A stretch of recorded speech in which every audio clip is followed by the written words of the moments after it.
আসসালামু আলাইকুম। ওয়ালাইকুম সালাম। ভাই কেমন আছেন? জি, আলহামদুলিল্লাহ। জি ভাই, আজকে আমাদের চলমান স্টুডিওতে আনার কারণ হচ্ছে আপনাকে বাংলাদেশ ১৯০০ আরেকটি স্বাধীনতা এবং স্বাধীন দেশ যুক্ত হয়েছে। যেমন আমরা বলি ৪ জুলাই অথবা ৩৬ জুলাই যদি বলি। এখন আপনি কিন্তু একজন জুলাই যোদ্ধা ৪ আগস্টের। সুনামগঞ্জ জেলাতে কিন্তু যে কয়েকটা ক্যাটাগরিতে জুলাই যোদ্ধাদেরকে সরকার নিয়েছিল বা নিয়েছে। এখন কিন্তু আপনি ওই ক্যাটাগরির মধ্যে জুলাই যুদ্ধ এ ক্যাটাগরিতে আছেন, মোহাম্মদ জহুর আলী। আপনার ৪ আগস্ট মানে আপনার পরিস্থিতিটা তোমার কেমন ছিল? যদি আমাদের দর্শকদেরকে বলতেন। জি, ৪ আগস্টের পরিস্থিতিটা খুবই ভয়াবহ ছিল। সেটা বলার মতন না। ৪ আগস্ট না, যে ১৭ বছর স্বৈরাচার ছিল, ১৭ বছরই আমরা খুবই ভয়াবহ আমরা হয়রানির শিকার হইছি। যেটা সুনামগঞ্জে আমাদের ৪ আগস্টে ঘটনা ঘটছিল। এই ঘটনাস্থলটা ১ম এই যখন আমরা আন্দোলনে অংশগ্রহণ করি, পুরাতন বাসস্ট্যান্ড। পুরাতন বাসস্ট্যান্ডে এখানে অনেকটাই মানে হয়রানি মানে দাবানি খাই। যেটা মানে এখানে শুধু স্বৈরাচারের সঙ্গভঙ্গও না, এবারে পুলিশও তার সাথে ছিল সংযোগ। যেটা পুরাতন বাসস্ট্যান্ড থেকে যখন আমাকে দৌড়ানি দেয়, একটু জোরে কথা বলবেন। পুরাতন বাসস্ট্যান্ডে যখন আমাকে দৌড়ানি দেয়, তখন আমি এটা এই আমার বন্ধু-বান্ধব যারা আছিল সব ছঙ্গভঙ্গ হয়ে জায়গা। তারা একজন একক বাইতে চলে যায়। তখন আমি এটা তেগুড়ের দিকে মুখ করি। তেগুড়ের মুখ বরাবর ওইখানে। এই বাসটার সংলগ্ন। জি, জি, জি। পুরাতন বাসটার বাস সংলগ্ন। স্ট্যান্ড। পুরাতন বাস স্ট্যান্ড যখন আমি এখানে এই আ এতটুকু মানে বৃষ্টির মতন ফায়ার করছে। যে ওরা মানে মানুষ মারতেছে না, পাখি মারতেছে। মানে পুলিশ। পুলিশে। পুলিশে বৃষ্টির মতন মানে গুলি করতেছে। ওই গুলিতেই মানুষ ছঙ্গভঙ্গ হয়ে জায়গা। ছাত্র আন্দোলন যেটা হয়েছিল এখান থেকে মানুষ ছাত্র ভাই এবং কি আমজনতা যা আছে সবাই মানে আ সবাই ছিতরিয়ে যায়। ছিতরিয়ে যাওয়ার পরে আমি তেগুড়ার দিকে মুখ করি। এখানে হলো গিয়ে পিছন থেকে যে পুলিশ আসছে আমি এটা দেখিনি। পিছন থেকে পুলিশ এসে আমাকে ধরলো। ধরার পরে আমরা ৪-৫ জনকে ধরছে। ধরার পরে তাদেরকে ছেড়ে দিয়েছে। মানে হুম। যখন ধরছে এমন কোন পুলিশের বা প্রশাসনের নাম জানা আছে? অ্যা প্রশাসনের নাম একজনের নাম যেটা আমি প্রথম পারছি যে মানে গালি দিছে আমাকে। আ ওসি রত এ ওসি রতন না সরি ওসি খালেদ। খালেদ। খালেদ, হ্যাঁ। তখন তো বর্তমানে আমাদের হ্যাঁ, যে না, হ্যাঁ, ওসি খালেদ। খালেদ। ওসি খালেদ সেই তখন তো আসলে স্মরণ নাই। ওসি খালেদ এটা স্মরণ আছে যে ওর ওর তো ফেস আগের থেকে আমরা দেখে আসছি। ও খুবই একটা মানে দুষ্ট লোক ছিল। তো প্রশাসন কইলো এটা আমরা প্রশাসনের লজ্জিত হবো। তখন ধরে মানে আমাকে একজন দলীয় ক্যাডারের মতন ছিল। হ্যাঁ, দলীয় ক্যাডারের মতনই ছিল। দলীয় রাজনীতি করলে রাজনীতির একটা অসম্মান হবে। এত মানে একটা খারাপ একটা লোক ছিল। ধরে আমাকে গালি দিছে আগে। খারাপ ভাষায় একটা গালি দিছে। মানে কিরকম গালাগালি মানে গালিটা এটা খুবই খারাপ ভাষা যে মাদার চুক্তি গুলি কর। ঠিক এইভাবে একটা গালি দিছে ওরে রাখবি না। আর ওরে দেখতে জামাতের লোকের মতন লাগে, যে শিবিরের মতন। কারণ আমার মুখে দাড়ি ছিল। সেটা আমার নবীজির সুন্নত। এটা আমরা সবসময় রাখি। আমরা প্যান্ট শার্ট পরি, ঠিক আছে। ওটা দেখেই আমার কাছে যে শিবিরের লোক ওরা ধর আর বাকি লোকগুলো এটা ছাইড়া দিছে। ৩-৪ জন যারা ছিল ওদেরকে ছেড়ে দিছে, আমারে আটকায় রাখছে। তখন আমি একটা ধস্তাধস্তি করে যখন আমাকে কিছু গুলি কর, তখন তো আমার মনের ভিতরে মরণের ভয় হয়ে গেছে। তারপরে তো মানে মরণ চোখের সামনে দেখতেছি। তাই আমি একটা মানে ধস্তাধস্তি করি, ধস্তাধস্তির মধ্যে ওই মানে কনস্টেবলটা যে হুকুম দিছে, কনস্টেবল গুলি করে নাই, করছে হ্যাঁ নিজেই। ওসি খালেদ। ওসি খালেদ এই রতন এই কনস্টেবল থেকে অস্ত্র কাইরা নিয়ে আমারে সরাসরি মানে গুলি করছে। গুলি করাতে আমি মানে গুলিটা কোথায় করেছিল? গুলিটা আমার বাম পায়ে হাঁটুর নিচের দিকে গুলি করছিল। হাঁটুর নিচে যে গুলি করছিল তখন আমি ভাবছিলাম মানে আমার সাথে আমার পাও নাই।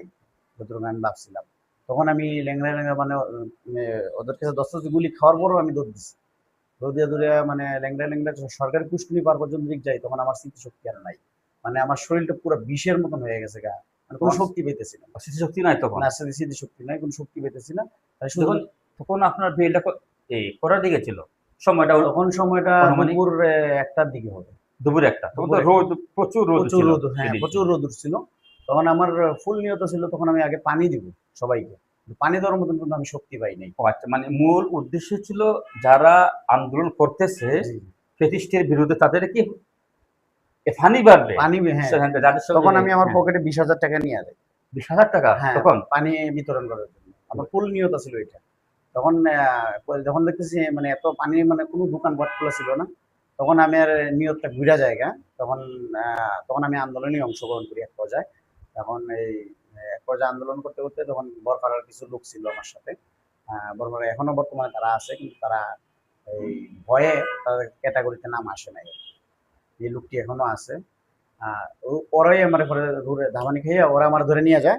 তখন তরিকুল নামের একটা ছেলে কালীপুর, সে আমার সবার প্রথম ওই গুলির ভয়ে আর কেউ আসে না সামনে, ওই সে সবার প্রথম ধরিয়াই আমারে ধরছে, ধরে আমারে মানে গুলি খাওয়ার পরে পায়ে? গুলি খাওয়ার পরে, তখন এই তরিকুলে আমাকে নিয়ে যায়। নেওয়া যাওয়ার পরে এই এই আরো দুইজনে ধরার পরে বিভিন্ন লোক এসে আমার ওইখানের এলাকার বনজামাই একজন আছে, সেও আসে, সেও ধরিয়ে আসে, ধরিয়া দেখে আমার বোনও আসে।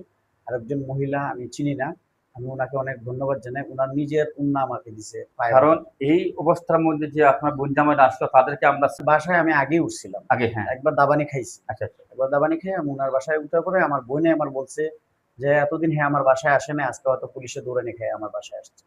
তখন সাথে সাথে আমি বলছি, আপা আমাকে আগে এক গ্লাস পানি দিও। আমি পানি খেয়েছি, ফ্রিজ থেকে পানি বার করেছে। তখন দেখলাম প্রথম করে বোনজামাই তখন আসছিল, ওই কথাটা আমার স্মরণ নাই। গুলি খাওয়ার পরে অনেক স্মৃতিটা হারাই গেছি। তখন আমার বোনজামাই আসার পরে অনেক গেঞ্জি চেঞ্জ করছে, বলছে আমার এই গেঞ্জি পরা থাকলে পুলিশ আমার চিনা লাগবে। ও, যেহেতু রক্ত মাখা ছিল হ্যাঁ, গেঞ্জিটা, হ্যাঁ। ওই গেঞ্জিটা ওই সময় না, এর আগে এর আগেই। হ্যাঁ। উনিও আন্দোলনে অংশগ্রহণ করছে, দাবানি খেয়ে আইছে, উনিও দৌড়ানি খেয়েছে, আমিও দৌড়ানি খেয়ে, দুজনে একটা বাসা দিয়ে ঢুকছি। পরে বই নেহা করে কইছে যে যাইস না সামনে, ওর গুলি খেবে। আমি কইছে না একটু দেখকে। ওইটা আবার বনজামা দেখছি দুইটা পাথর লইছে, লইয়া পুষ্কিনি ফারে দাঁড়ায় রয়েছে। তো উনি আর সামনে যায় না, কইছে সামনে যাইস না, যে গুলি খেবে। আমি তো খাইলে খেয়েছি। ওইয়া আমরা সবাই এখান থেকে অনেক পোলাপাইন ছিল, সবাই একসাথে গেছি। এখানেও কিছু মাদ্রাসার পোলাপাইন ছিল। যেহেতু ছাত্রছাত্রী এবং মাদ্রাসা পোলাপান বিভিন্ন যে প্রতিষ্ঠানের ছাত্র, যেহেতু ওরা মাঠে আছে, তাহলে আমরা এ ভাষা কেন থাকবো, মানে এইরকম ছিল তো। এরকমই ছিল, হ্যাঁ, হ্যাঁ। তখন আমি সামনের দিকে যখন এগিয়ে যাই, তখন কোর্ট পয়েন্ট থেকে কিছু লোক তারা উল্টা আমাদের দিকে আসে, আমরাও একত্রিত হই।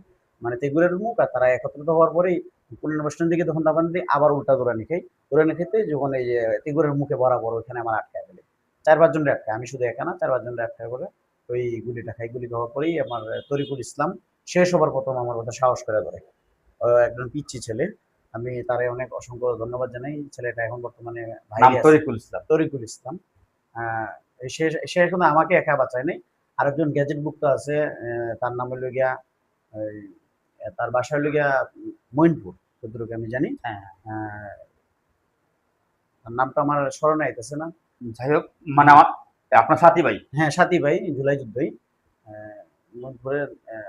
তারপরে আপনার বোনের বাড়ি যাওয়ার পরে আপনার যে পায়ের যে অবস্থাটা, মানে এই এই সময়টা কি? ওই সময় যখন তখন সবাই এখন অনেক অনেক মানুষ হয়ে যায়, তখন তখন নানান মানুষ প্রশ্ন করতেছে, কিন্তু আমার স্মৃতি নাই, কথা বলবো ওই শক্তিটা আমার কাছে নাই। তখন আমি ভাবতেছি যে আমার পুরো শরীর মানে সাপে চুমুক দিলে বিষ যেরকম হয়ে যায়, পুরো শরীর অবশ হয়ে গেছে গা, শক্তি পাইতেছি না। তখন আমার বোনজামাই দৌড়ে আসে, আর একজন মহিলা আমাকে উন্না দেয়। আমি মহিলাকে দেখতে পারি নাই, কিন্তু উন্নাটাই আমি এখানে দেখছি যে দিছে, ভিডিওর মাধ্যমে যেটা আমি ধারণ করে দেখছি আর কি। আমি তো তখন স্মৃতিশক্তি নাই। তখন ওই উন্নাটা পায়ে পেঁচাইয়া দেয়, তখন উন্না নিয়ে আমার বোন জামাইয়ে সবার প্রথম আমার সদর হাসপাতালে নিয়ে যায়। হ্যাঁ, সুনামগঞ্জ সদর হাসপাতালে নিয়ে যায়। সদর হাসপাতালে নেওয়ার পরে তখন আমার অনেক লোকগুলা খবর পায়, আত্মীয় স্বজন তারা সবাই আসে, বন্ধু বান্ধব সবাই, মানে আন্দোলনে যারা অংশগ্রহণ করছে তারাও আসছে, বন্ধুরা তারা শূন্যের সাথে সাথেই আসছে। আসার পরে এখানে আমাদের রাখে নাই, ব্লাড যাইতেছে, দেখতেছে পায়ের অবস্থা খুবই খারাপ। তখন আমার এখান থেকে আবার ব্যান্ডেজ করে দেয়, ডাবল ব্যান্ডেজ করে।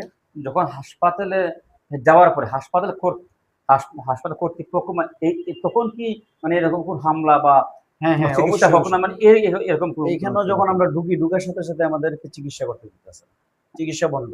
চিকিৎসা বন্ধ, মানে হাসপাতালে? হাসপাতালে চিকিৎসা বন্ধ। এখানে হামলা দিছে কয়েকজন আওয়ামী লীগ কর্মী আছে, যেটা এখন বর্তমানে মামলার আসামি।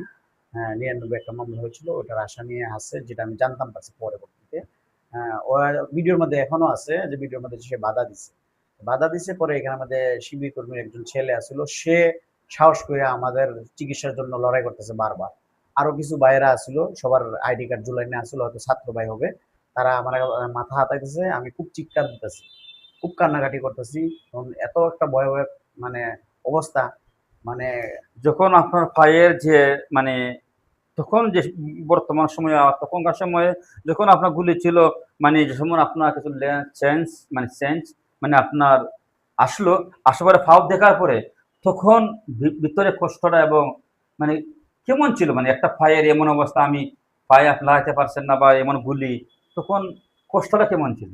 কষ্টটা তখন যখন গুলি খেয়েছি, মানে তখন কি আপনি বাঁচবেন না মরবেন এরকম কোন ধারণা কি হয়েছে? এরকম ধারণা হয়েছিল যখন সদর সিলেট উসমানী মেডিকেলে যাই, তখন হ্যাঁ, ধারণাটা ওখানে ভয়াবহ আসে। যেমন আমার কেউ সুনামগঞ্জ থেকে বেশি ভয়াবহ গেছে সিলেট উসমানী মেডিকেল। যেমন যেমন এখান থেকে যখন আমাকে যে ওই যারা ওই আওয়ামী লীগ কর্মীরা বাধা দেয়, চিকিৎসা করতে দেয় না, তখন শিবির কর্মীর একজন ছেলে আর কয়েকজন ছাত্ররা যখন সিলেটে?